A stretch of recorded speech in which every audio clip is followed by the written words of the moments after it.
Let's talk about the Kosas Cloud Set setting powder. Now I have talked about this setting powder in some videos before and even like some short form videos, but I haven't done just like a dedicated long form video review and demo about this product, so I figured I would do that now because this is an absolute favorite setting powder of mine. It's really actually the only setting powder that I have been using for probably a year now. I feel like this has been a favorite of mine for even longer than a year, but it's basically been the only setting powder that I have been using for probably a year now, at least the one that I use the most. So I do have two shades here. I have the shade Breezy and also the shade Feathery. My little mini, the top has kind of broken off, but here's the shade Breezy, and then this over here is the shade Feathery. So here you can see them side by side. They're pretty similar, but this shade definitely is a little bit lighter. So Breezy is described as a sheer light and Feathery is described as a sheer light medium. So Breezy is actually the second lightest shade and then Feathery is the third lightest shade. So I'm gonna demonstrate both of them. I actually really love to use the shade Breezy for my under eyes where I want it a little bit brighter. I find that the shade Feathery works well for like my overall setting, but I do like to use a little bit of a lighter shade under my eyes. So I really like the shade Breezy for that. Also, this mini size still lasts so long. Like I've had this for quite a while. I got this mini size free with a purchase. It might have been when I got the Kosas Dream Beam sunscreen, but I got a little mini of it for free with my purchase, so that was cool. Okay, so I love using the Kosas. This is their face detailer brush. I love using this for setting the under eyes. So I just take a bit of it, tap off the excess, and then I'll put it under my eyes. And this just does such a nice job at setting concealer. And also I find that this kind of gives like a little bit of a blurring effect. And it just does such a nice job. It doesn't look heavy at all on the skin. Again, it kind of has that blurring effect, and I find that it just sets my makeup really well.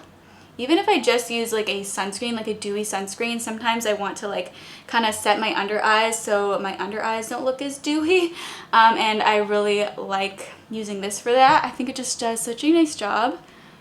I feel like maybe I should have zoomed in for you guys earlier so you could see, but it just kind of has like a bit of a blurring effect.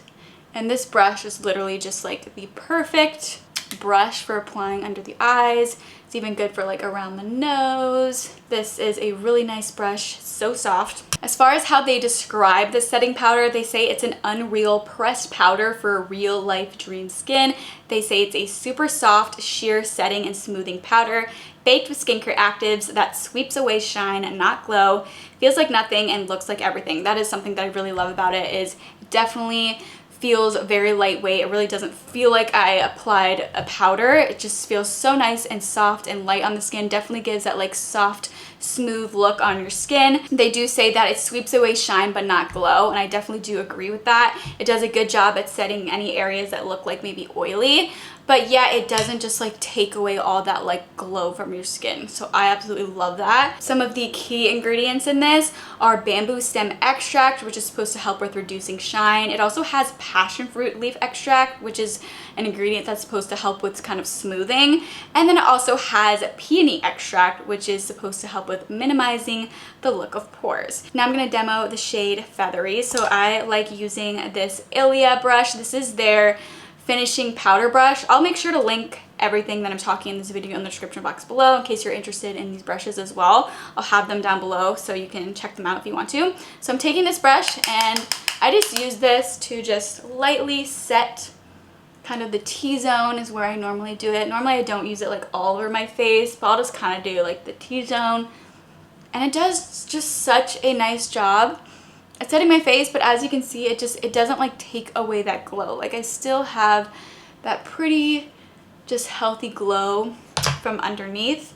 So I love it. It's such a good powder. I would definitely recommend it if you have been looking for a powder. If you just want something that's super easy to work with, it feels lightweight on the skin. It doesn't really like look like a powder on the skin, but yeah, it does a nice job at setting your makeup, getting rid of that like excess shine or oil, but not taking away the glow. And it just is so nice and I absolutely love it. So I would definitely recommend this. I did purchase these myself. I absolutely love it. I actually also love the fact that it is a pressed powder. The loose setting powders are fine, but they're definitely more messy. So I like having something like this. It's great for traveling as well. And I just like pressed setting powders because I just find that they're, you know, they're less messy, so that's nice as well. I would definitely recommend this. I will have it linked in the description box below if you do want to check it out. If you have any questions about this powder, let me know in the comments. I'd love to know your thoughts on this. If you have tried it, if you haven't tried it, I'd love to know if it looks like something that you would like to try. Let me know what your favorite setting powders are.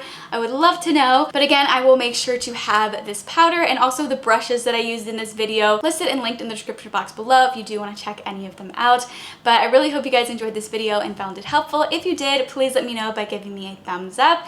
And if you'd like to see even more content from me in the future, I would absolutely love it if you would go ahead and subscribe to my channel. But thank you so much for watching and I hope to see you for my next video.